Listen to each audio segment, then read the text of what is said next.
यहाँ पे हमें एक सिचुएशन गिवन है जिसके अंदर कह रहा है कि एक रॉड है जिसकी लेंथ L है. This is the rod and it has length L and has negligible mass. इस रॉड का कोई मास नहीं है. Is suspended at its two ends by two wires of steel. That is wire A, this is wire A of steel and the other is of aluminium. Wire B of equal lengths. इन दोनों की जो initial length है वो same है. The cross sectional areas of wire A and B are given 1 millimeter square. This is 1 millimeter square and that is 2 millimeter square. This means this wire is thicker. And we are given with the Young's modulus of elasticity for aluminium and steel. तो इस information के basis पे हमें इन options में से select करना है कौन सी ऑप्शंस सही हैं. तो यहाँ पे हमें इन ऑप्शंस के अंदर ये इक्वल स्ट्रेसेस और इक्वल स्ट्रेसेस और यहाँ पे इक्वल स्ट्रेन के बारे में बात कर रहा है.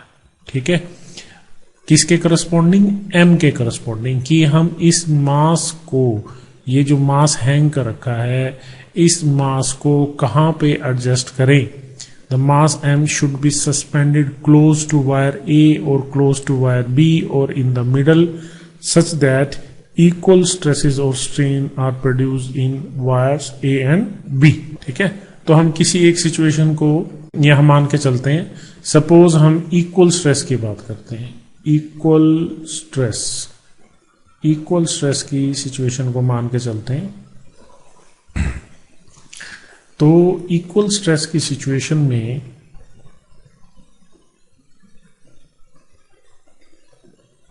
हमें इन वायर्स के अंदर सबसे पहले क्या चीज चाहिए? फोर्स चाहिए. मान लेते हैं यहाँ पे फोर्स F1 है और यहाँ पे फोर्स क्या है? F2 है. तो stress in steel wire and stress in aluminium wire. ठीक है, तो स्ट्रेस इन स्टील वायर मतलब फोर्स पर यूनिट एरिया. ठीक है, ऑफ द स्टील वायर, या A1 लिख लीजिए, फोर्स पर यूनिट एरिया. ठीक है, तो एरिया ऑफ क्रॉस सेक्शन तो हमें पता है, ये 1 यूनिट है, ये इसका ट्वाइस है, 2 मिलीमीटर स्क्वायर 1 मिलीमीटर स्क्वायर. तो हमें F1 F2 नॉन नहीं है. ठीक है, तो अब हमारे को यहाँ पे F1 F2 भी निकालने हैं. तो इस गिवन इंफॉर्मेशन से और हम क्या कर सकते हैं F1 F2 निकालने के लिए? तो आप यहाँ पे देखें कि जब आप इस मास को हैंग करेंगे तो यहाँ पे वेट की फोर्स एक्ट करेगी. ठीक है, इन टेंशंस को F1 F2 हमने शो कर ही दिया है. दूसरा, यहाँ पे हम ये एज्यूम कर रहे हैं कि ये रॉड हॉरिजेंटल रहेगी. ठीक है, तो यहाँ पे ये डिस्टेंस मान ले x है और जो length of the road given है दैट इज L. तो ये बाकी बचा L माइनस x. क्लियर? तो क्योंकि ये रोड हॉरिजॉन्टल रहेगी, इसका मतलब क्या है?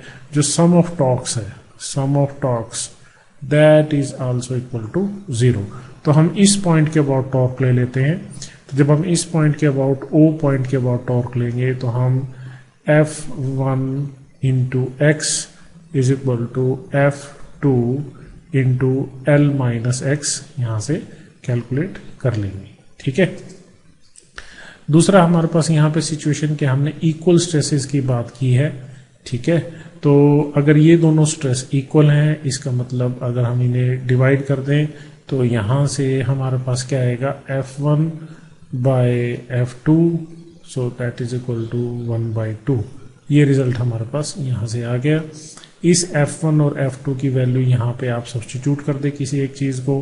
तो आप यहाँ पे देखें, अगर हम F1 को पुट करेंगे तो F1 क्या होगा? F2 by 2x is equal to F2 into L minus x. F2 से F2 कटा तो x by 2 is equal to L minus x. So L is equal to 3 by 2x. ठीक है, ये आ गया. और x is equal to 2L by 3 ऐसे भी लिख सकते हैं. ठीक, so this x is 2L by 3 means this mass is on this side x is 2l/3.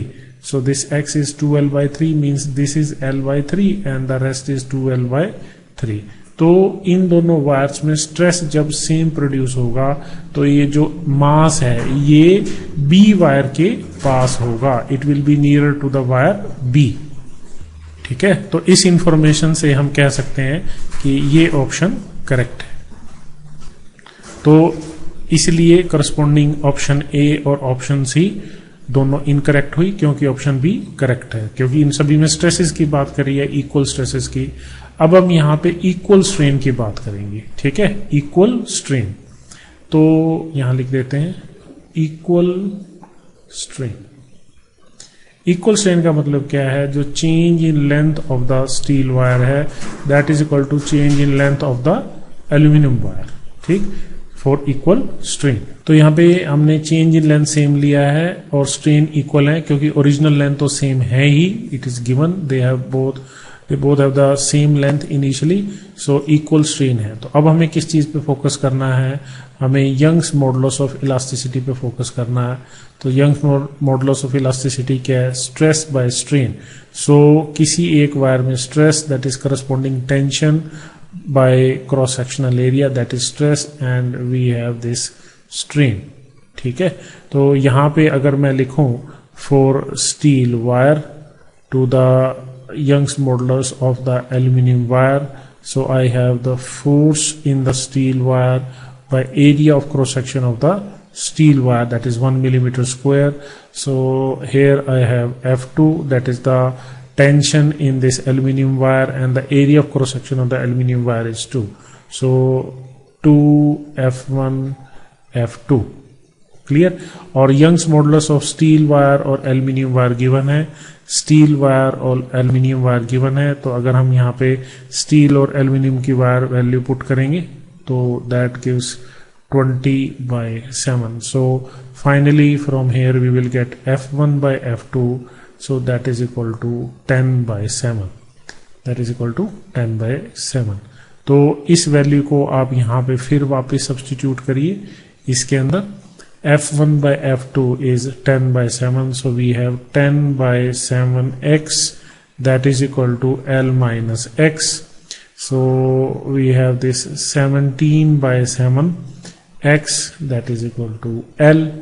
So finally we will get x is equal to 7L/17. So this means now this point is nearer to this wire A when we are considering the equal strains. Clear? तो इस option को देखते हैं. Mass M should be suspended close to wire A to have equal strain in both wires. तो इसका मतलब ये option correct है.